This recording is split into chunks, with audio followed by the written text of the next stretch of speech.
What's up, guys? Hegster TCG, the channel that brings you guys competitive Pokemon content. Here today with another video.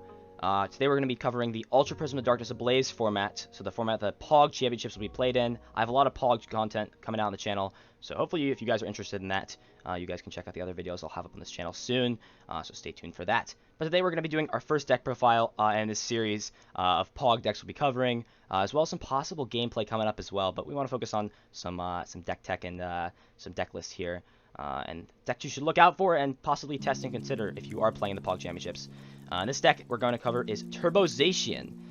So using some cool tools that come out in Darkness Ablaze with the fast Zacian card as it is to sort of accelerate energy really quickly and deal damage a lot faster than other things can keep up with in this format. So yeah, we're going to go ahead and get through the deck profile here. I'm doing it on tabletop. If you guys want to see more content, make sure to check out my streams. I'll go over that at the end of the video, as well as the other content on the YouTube channel.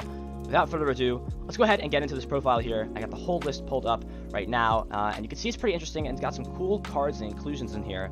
So we'll go over what everything is. Starting out, we're playing 4 copies of Zacian here with that Intrepid Sword ability that lets you look at the top 3 cards of your deck and attach any metal energy that you find there to this Pokemon and the other cards into your hand. Doesn't end your turn, but helps accelerate that Brave Blade attack. The only attack it has, 230 for 3 metal.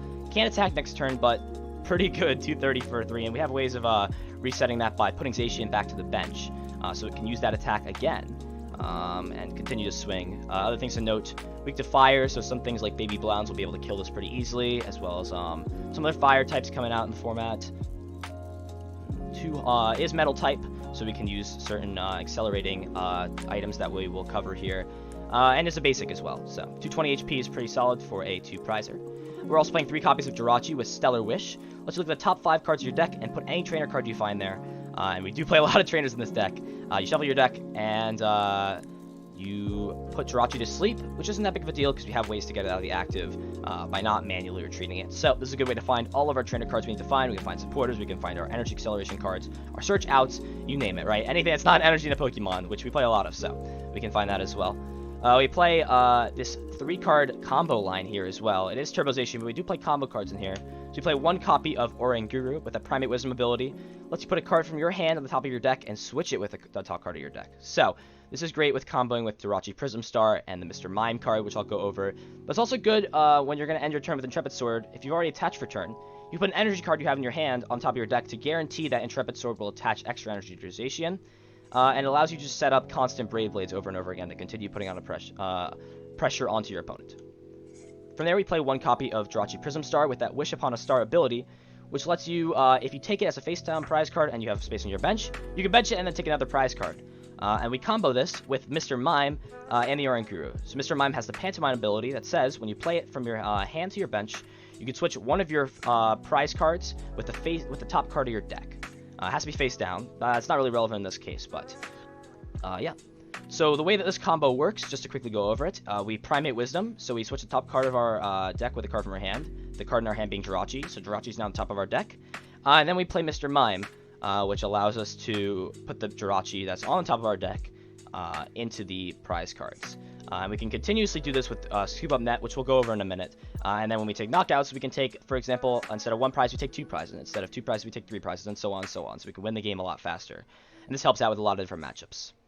From there, we play a few support Pokemon. We play 1 copy of Duraludon with the Metal Sharpener attack, similar to the old attack from Yveltal from XY. Just 30 for 1 and it accelerates energy. So this is good on finishing off knockouts, setting up numbers, and also accelerating energy, just in case we play against decks that are trying to disrupt our energy, or against decks that we can't hit with GXs or Vs. We have this as a backup attacker. Also does 110 for 3, which is pretty solid, so yeah. From there, we play 1 copy of Mew with Bench Barrier, preventing damage done to our bench Pokemon. This is to help out with a Pigrom matchup, and it's just good to have this thing against some surprise decks. So it's a very good tech to have in there. We can also finish off targets like Pigrom with Psi Power, so we don't have to knock things out with a 2 prizer. We can just knock them out with a 1 prizer. So yeah. From there, we play 1 copy of Zigzagoon with Headbutt Tantrum. We are playing Scoop Up Nets, which lets us pick Pokemon back up. So Headbutt Tantrum allows us to put 1 damage counter on an opponent's board, so we can set up numbers to do hit for 240 or more and more. You see where we're going with Scoop Up Net. So just a nice damage modifier to have in the deck. Any deck that's playing Scoop Up Net should possibly consider including 1 copy of Zigzagoon. We're also playing 1 copy of Dedenne with Data Change. It's basically a nerfed research. When you bench it, you discard your hand, draw 6. This just allows us to dig through more cards, discard some metal energy so we can saucer and patch them. It's just a good card to have in the deck. So, playing 1 allows our deck to be more consistent. On to supporters. We're not playing too many, but definitely good nevertheless. We're playing 1 copy of Research here. 4 copies, but 4 copies of Research. Pretty simple effect. Discard your hand, draw 7. This allows us to discard the cards we need to discard, or just draw ourselves some cards. So, allows us to find what we need. And they were playing 3 copies of Boss, maybe a little bit higher of a Boss count on other lists. The original list was playing 4, but we cut down to 3, because we are playing 1 copy of Great Catcher as well. Let's just gust up a Pokemon on our opponent's bench, so we can knock out what we want to knock out, and combo with our Jirachi and take the prizes as fast as possible here, and sort of out-accelerate our opponents here. From there, we're playing 2 copies of Marnie. Good disruption tool. Each player shuffles their hand to the bottom of the deck, and then we draw 5 and our opponent draws 4. So we disrupt them, and we're also drawing a good amount of cards here to combo well with our Zacian and get it powered up. And a card that I guess hasn't been included in a lot of decks is 1 copy of Sonia. So it has 2 different effects. You can either choose to grab 2 basic Pokemon or 2 basic energy. And yeah, this allows you to just kind of combo what you need to combo here. You can find the energy you need to get knockout or discard. You can also find a Pokemon line, like I could find my Rachi Prism and my Mime. You can also get your Zacians, or you can pick like 1 of each. So it's a nice consistency tool to have in the deck, and I definitely have liked it in the deck. So that's it for supporters. On to items, we play 4 copies of Quick Ball. We're only playing basics, so it's no surprise that this is the search that we're using. Yeah. If we play this card, you can only play it if you discard a card from your hand. Search your deck for a basic Pokemon and put it into your hand, so this allows us to find any Pokemon we have on our deck.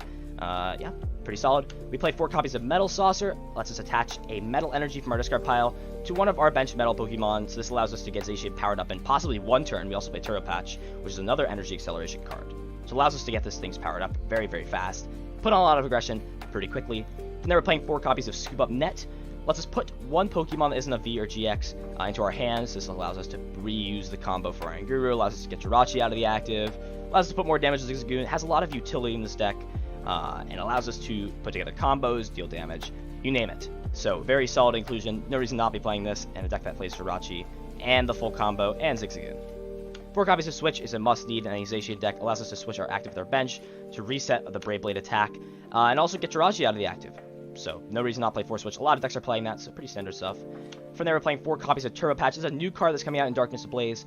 It's a coin flip card, but if you hit heads, it's a very, very powerful effect. If you flip a coin of heads, choose any basic energy card from your discard pile and attach it to one of your basic Pokemon, not including GXs. So, allows you to get Zacian powered up very, very fast. So all you need is like an energy attachment for a turn and like 1 Metal Saucer and 1 Turbo Patch, and just like that, 230 turn 1, which happens a lot with this deck as well if you guys want to test it out. And then we're playing 1 copy of Tool Scrapper, just to get rid of those pesky tools we don't want to deal with here. It's a good card to have. 2 tools attached to either player's Pokemon, you can discard them. And then we're playing 1 copy of Great Catcher. It's a good gust. You discard 2 cards from your hand, and you can switch any of your opponent's you can switch their active Pokemon with a GX on their bench. Obviously, EX are not standard. So another good gusting effect in case we have to dig for cards we need and gust. 1 copy of Reset Stamp is a must-need. Allows us to disrupt our opponent. Make them shuffle their hand to the deck, draw a card for each prize card they have left. So Stamp to 1 is a nice tool here. Stamp 1's Brave Blade is a nice way to put on a lot of aggression. And we also play 1 copy of the Skateboard. This is to be attached to Jirachi or Zacian if you need to. Allows us to retreat for 1 less and retreat if we're asleep, and or paralyze, asleep being the keyword with Jirachi as it puts itself to asleep with Stellar Wish. And then we're also playing 1 copy of Shrine of Punishment. This is to help out Peak Raw matchup and a lot of other matchups where we want to bump Stadium and sort of get damage counters on to set up nice numbers. So having Shrine in here as a Stadium is good, and then we also want to have some sort of a counter Stadium to things like Wondrous Labyrinth, which can kind of put this deck in a little bit of a bind. And yeah, we play 1, 2, 3, 4, 5, 6, 7, 8, 9, 10, 11 energy cards, those being metal.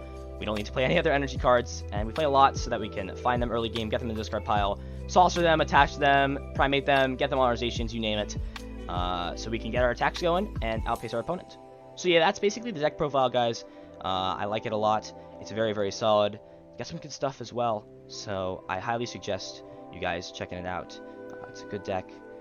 Got a lot of potential here, and could definitely be a contender for the POG Championships. So yeah, thanks guys for watching. Make sure you guys check out the Twitch streams. I should have a link below, and also on the channel here. I go live basically daily. I just run tournaments, I stream tabletop stuff. Got a lot of good content there.